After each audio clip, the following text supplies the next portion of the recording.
হরে কৃষ্ণ। তো এখানে কি বলছে যে শাস্ত্রগুরু আত্মরূপে আপনা জানান, আর কৃষ্ণমোর প্রভু ত্রাতা জীবের হয় জ্ঞান। তাহলে শাস্ত্র, গুরু ও অন্তর্যামী এই তিনেই শ্রীকৃষ্ণের অনুগ্রহ শক্তির প্রকাশ। তাহলে প্রত্যেক জীবের হৃদয়ে তিনি অন্তর্যামী রূপে আছেন। আপনার প্রতি জীবকে উন্মুক্ত করিবার জন্য শাস্ত্ররূপে স্বীয় শাশ্বত বাণী শ্রীকৃষ্ণ বহন করিতেছে জীবকে আকর্ষণ করিবার জন্য। তাই তো মহাজন বলিয়াছেন, বেদের তাৎপর্য শুধু কহে কৃষ্ণকে।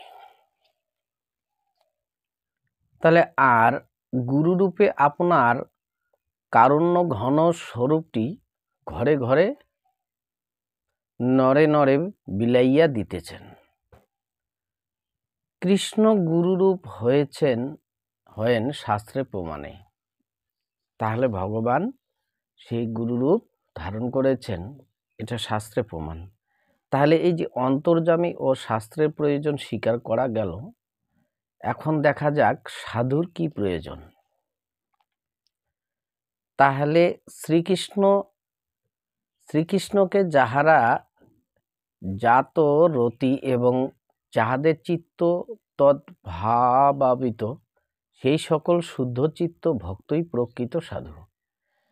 তাহলে শ্রীকৃষ্ণ মাধুর্য যে অমৃতের সিন্ধু, সাধু ভক্তই তাহার আস্বাদক। ফুলের মধু ফুলের মধ্যে থাকিলেও সকলে তাহা আহরণ করিতে পারে না, পারে কেবল মধুকর। এটা অবশ্যই। তাহলে ফুলের মধ্যে অনেক মধু থাকে, কিন্তু সেই ফুলের মধু সবাই তাহলে সেটা আস্বাদন করতে কিন্তু পারে না। কিন্তু কে পারে? একমাত্র মধুকর যারা মধু সংগ্রহ করতে জানে, তারাই একমাত্র এই মধু সংগ্রহ করে। সে আহরণ করিয়া মধুচক্রে সঞ্চয় করে, প্রয়োজনে সেখান হইতেই আমরা পাইতে পারি। তাহলে যারা মধু সংগ্রহ করে তারা এইভাবে সঞ্চয় করে, যার কারণে আমরা মধু পাই। সেইরূপ ভগবত মাধুর্য জানিবার বা আস্বাদন করিবার যোগ্যতা সকলের নাই। এই জন্য অনেক কিছু আছে যে অনেক শাস্ত্র অনেকে আমরা শ্রবণ করি বা করি, কিন্তু এর যে মাধুর্যতা, এর যে মানে একটা রস আস্বাদন, সেটা কিন্তু যারা অন্তরঙ্গ না হয় তারা কিন্তু বুঝিতে পারে না। সেইরূপ ভগবত মাধুর্য জানিবার ও আস্বাদন করিবার যোগ্যতা সকলের নাই। কেবলমাত্র সাধুগণ তাহা হৃদয়ে আস্বাদন করিয়া থাকেন। সাধারণ মানুষ সাধুর কৃপাতেই উহা পাইতে পারে। ভ্রমর না থাকিলে ফুলের মধ্যে মধুর সংবাদ কেহ জানিত না। তাহলে ভ্রমর আছে বলেই ফুলের মধ্যে যে মধু আছে এটা কিন্তু জানা যেত। কিন্তু যদি ভ্রমর না থাকতো, তাহলে ফুলের মধ্যে মধু আছে কে খবর নিয়ে আসতো? তদ্রূপ এইরকম শাস্ত্র ভাগবতে বহু ধরনের এইরকম যে মাধুর্য, যে কৃষ্ণ, সেই রাধাকৃষ্ণ প্রেমতত্ত্ব, যে মধুরিমা যে বিরাজিত, এটা যদি সাধুরা যদি সন্ধান না আনতো, তাহলে রসিক যারা তারা যদি এই তত্ত্ব খুঁজে বের না করতো, তাহলে জীবজগতের মানুষ জীব জানতো কি করে যে ভগবানের এই প্রেমময়ে যে এই লীলার মধ্যে কত মাধুর্য, কত মধু আছে, প্রেম আছে, স্বাদ আছে, সেটা বুঝতে পারতো না। তদ্রূপ ফুলের মধ্যে যে রকম মধু আছে এটা একমাত্র ভ্রমর জানে। সেই রকম ভগবানের অন্তরঙ্গ প্রিয় ভক্ত, রসিক ভক্ত যারা, তারা সেই লীলার কি মাধুর্য, কি সৌন্দর্য, কি তার রস, সেটা একমাত্র অন্তরঙ্গ ভক্তই জানে।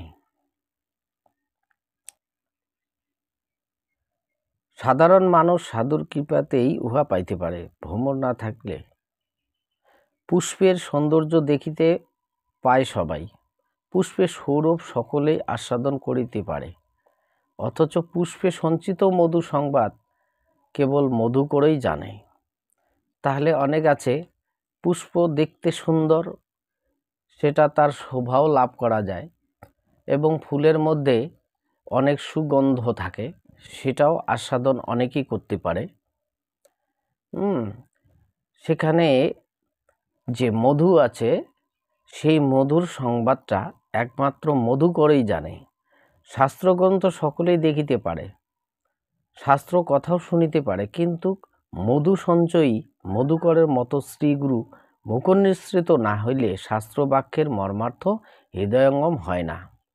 তাহলে শাস্ত্র অনেকে পড়তে পারে বা দেখতেও পারে, অনেকের অনেক বিদ্যা অর্জন করা আছে তারাও পড়তে পারে, অনেক লাইব্রেরিতে অনেক গ্রন্থ আদি পাওয়া যায়, কিন্তু তারা পড়তে পারে। কিন্তু এখানে শাস্ত্রে যেটা বলা হয়েছে কি, যেরকম মধু করে একমাত্র ফুলের মধু চিনতে পারে বা সেটা জানতে পারে কোথায় মধু আছে, সেই রকম এবারে তাহলে এই রকম মধু সঞ্চয়কারী মধুকরের মতো সেই শ্রী গুরুদেবের মুখনিসৃত বাণী, যতক্ষণ পর্যন্ত কোনো গ্রন্থ আদি শ্রী গুরুদেব তার শ্রীমুখের দ্বারা তার বাণী প্রকাশ শাস্ত্রে বাক্যের মানে হৃদয়ঙ্গম না করছে, ততক্ষণ পর্যন্ত সেটা শুদ্ধ হচ্ছে না। সুতরাং শাস্ত্র থাকিলেও সাধুর কৃপা ব্যতিরেকে লোকে তাহার মর্ম বুঝিতে পারে না। তাহলে এই রকম হাজার শাস্ত্র ঘরে কিনে নিয়ে আসলে পড়লেও সেটা তার মর্মার্থ সে বুঝতে পারবে না। কেন? যতক্ষণ সাধুর কৃপা মানে আমরা একটা হয়তো দোকানে গীতা কিনে নিলাম, হয়তো কোনো একটা চৈতন্য চরিতামৃত বা ভাগবত এই রকম বিভিন্ন ধরনের গ্রন্থ লাইব্রেরিতে পাওয়া যায়। এরা বিভিন্ন ধরনের পেন্ডিং করে বিভিন্নভাবে রাখার পর এরা কি করে, তো অযত্নে অনেক কিছু করে, কিন্তু সেটা সাধুরা কি করে, সেই গ্রন্থ কিনে নিয়ে এসে এখানে গঙ্গা জল তুলসী দিয়ে সেখানে অগ্রু চন্দন বিভিন্ন ধরনের মানে পদ্ধতিতে তারা সংস্কার করে।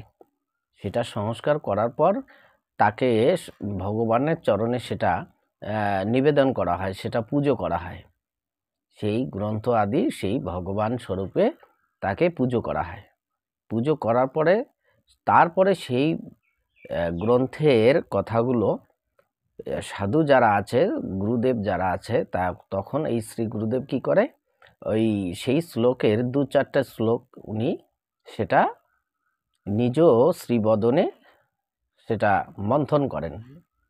যখন এটা করা হয় তখন সেটা পরিপক্ক হয়। তারপরে সেই গ্রন্থটা যদি কারো হাতে তুলে দেওয়া হয় বা তাকে শেখানোর জন্য, তখন সেই বস্তুটা কৃপা হিসাবে, আশীর্বাদ হিসাবে তার কাছে পৌঁছে যায়। যার জন্য বলছে যে সাধুদের কৃপা বা গুরু কৃপা এই জন্য প্রয়োজন, তা না হলে এটা প্রসিদ্ধ হয় না। যার জন্য বলছে যে শাস্ত্র থাকলেও সাধুর কৃপা ব্যতিরেকে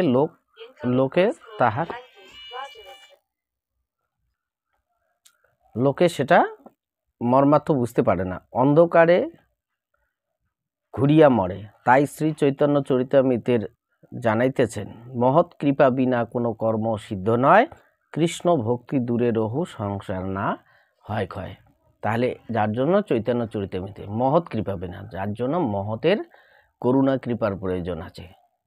মহৎ কৃপা করলে, সাধুরা কৃপা করলে, গুরু কৃপা হলে তাহলে অনেক কিছুই সম্ভব। আর যদি সেটা না হয় তাহলে সংসার বন্ধনই ক্ষয় হবে না, কৃষ্ণ ভক্তি তো অতি দূরের কথা। হরে কৃষ্ণ।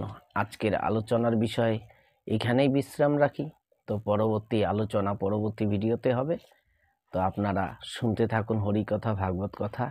যদি ভালো লাগে অবশ্যই চ্যানেলটি সাবস্ক্রাইব করে বন্ধু বান্ধবদের শেয়ার করবেন। সুখে থাকুন, শান্তিতে থাকুন। রাধে রাধে। হরে কৃষ্ণ।